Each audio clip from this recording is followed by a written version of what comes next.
Welding is the process that uses heat or pressure to join two materials together permanently. First, we'll see the wire and scratch brush. The wire brush we see here is a metallic wire brush used for removal of rust before welding and cleaning of the weld after welding. Scaling hammer. Here we see a scaling and chipping hammer. It is used to remove solid impurities like slag or scale after welding. DE spanner. DE spanner is used to open nuts and bolts in cylinders, etc. Tongs. Tongs are used for handling hot workpieces during and after welding. Typical uses are adjusting the workpiece during welding and dipping the product in coolant after welding. Hand gloves are worn by the welder. They are to protect any kind of injuries or burns to the welder. They are made of leather, asbestos, etc. They prevent sparks flying out of the arc welding to reach the welder. Welding goggles.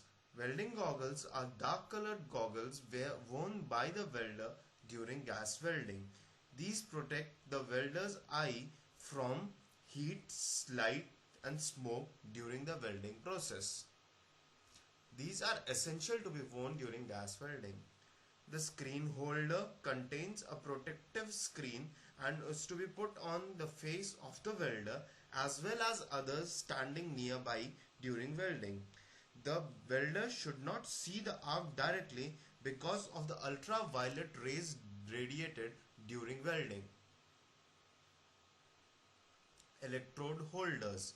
Electrode holders are used to hold the electrodes in arc welding process. They complete the electrical circuit for arc welding. Gas sparking lighters is used to light the gases at the tip of the gas torch during gas welding. Spindle key is used for opening and closing of valves of the gas cylinders. Pressure gauge is used for measuring the pressure of oxygen and acetylene gases being delivered. Oxyacetylene cutting torch is used for mixing the oxygen and acetylene gases in desirable volume and afterwards combustion of these gases at the tip. They consist of two ends, the tip and the entry valves. The entry valves are two entry valves for oxygen and acetylene. The tip is of highly conductive material, usually copper. The oxygen cylinder has a convex shaped base to improve strength.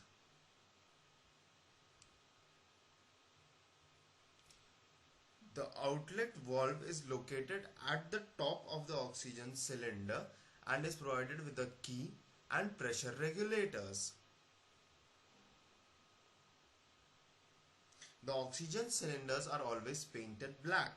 They contain 6.25 meter cube of oxygen stored at a 130 to 140 atmospheric pressure. The ducts provide the oxygen to the welding cutting torch. The acetylene cylinders are made of high-speed steel. Here the base is convex in shape. This is a pressure gauge and this is a key. The color of this cylinder is maroon.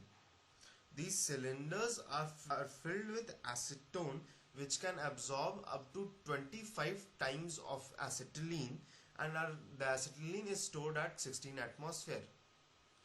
Rubber tubing is used to connect cylinders with the torch. The red colored tube supplies the acetylene while the green colored tube supplies the oxygen.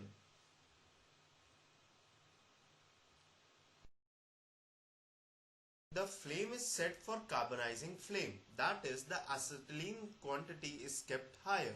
The flame is then produced using the lighter. Now, this is a carbonizing flame. Now, how to go about the workpiece? First, the workpiece is cleaned by the wire brush to remove any rust from the particles. Now this carbonizing flame we produced is adjusted to make it a neutral flame by increasing the quantity of oxygen. Now this is how a neutral flame look like. The electrode is dipped in flux, and this electrode is bent at 90 degree. Now, now this electrode is welded at the two corners of the workpiece. These are called tags. These are applied to hold the workpiece together. Now, gradually moving backwards, we can see that the welding is completed very slowly. The torch and the electrode are kept nearby and near the workpiece. We can see here that the electrode is bent at 90 degree. The scaling and chipping hammer are used to check for any defects in welding and removing the layer of slag and scale formed over the welding. Afterwards, this workpiece is dipped in water to cool it down and then scratched using a wire and scratch brush. Now we are going to show you the different types of flame. First, we'll show you an oxidizing flame. An oxidizing flame, this is an oxidizing flame produced by increasing the quantity of oxygen and reducing the quantity of acetylene. It is of short length and produces a lot of noise. Now, changing it to produce a carbonizing flame here, which is having a lot of acetylene. Now this carbonizing flame is not so hot, it is longer in length. So we'll show you the uses of oxidizing flame. Oxidizing flame has a very high temperature and is used to cut materials. As you can see here, it is very easily cutting a sheet of material right through.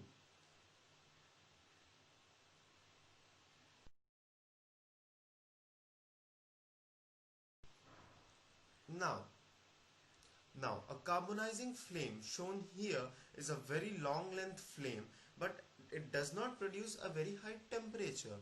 So, the normal welding process possible normally is not possible here. Here, we have to go through a brazing process. The brazing process uses copper electrodes to braze the workpieces together. You can see that the flame is very scattered and it is not pointed, so it cannot melt the workpiece to form a proper weld. You can see here that a puddle of electrode will be formed, which will spill all over the workpiece.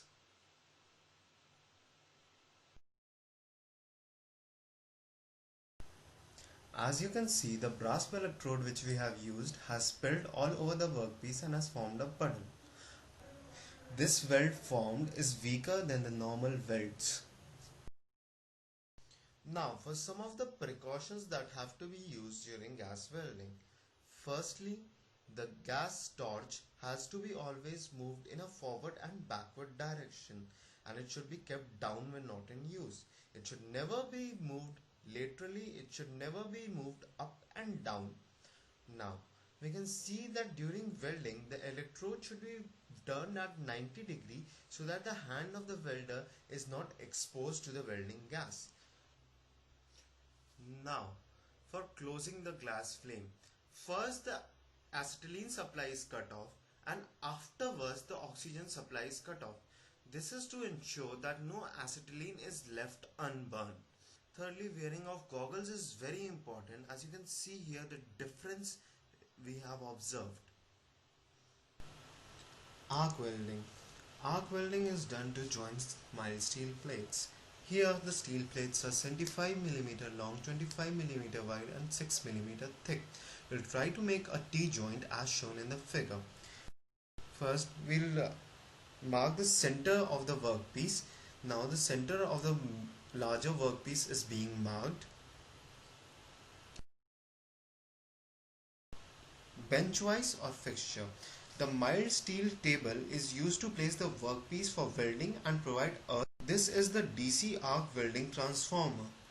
Power supply is required to fuse the metals for arc welding. So we use DC arc welding transformer. The DC generators supply the power for this DC arc welding. These motors use AC power, but IC engines can be used for portable powers. AC transformers are used for AC arc welding. They have the advantage of low cost and maintenance and are also free from sounds. The type of weld, depth of welding, etc. determine the current required. Arc welding must be done with proper protection. Wearing shoes is very important. Wearing apron and gloves is also required.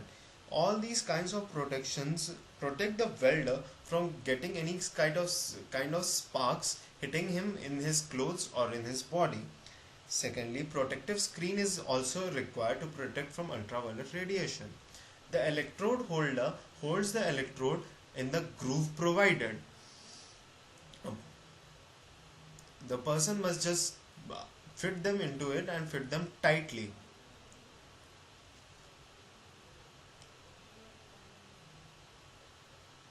The earth is shown here, which completes the circuit.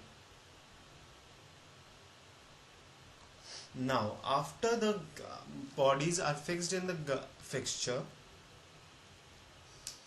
here we see our steel plates are fixed in the fixture. We'll try to weld the T-joint as shown in the figure. So, the first step is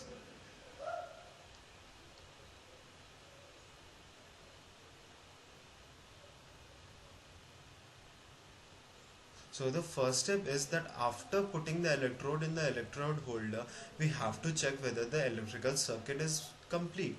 Checking this is very easy. Just hit it against the table and see whether there is a spark produced. If yes, the circuit is complete.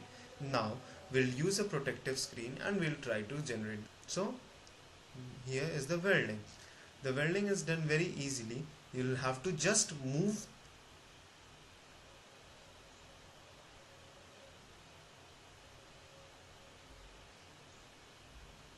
Now we have seen here that a tag is generated which holds the workpiece together.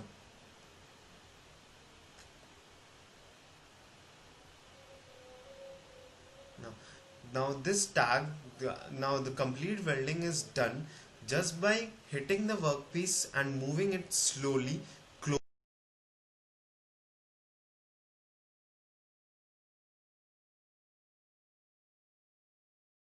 Now a scaling and chipping hammer is used to remove the extra scales and the slag formed. As you can see, the slag is dropping on the table. Now the work of scaling hammer is done.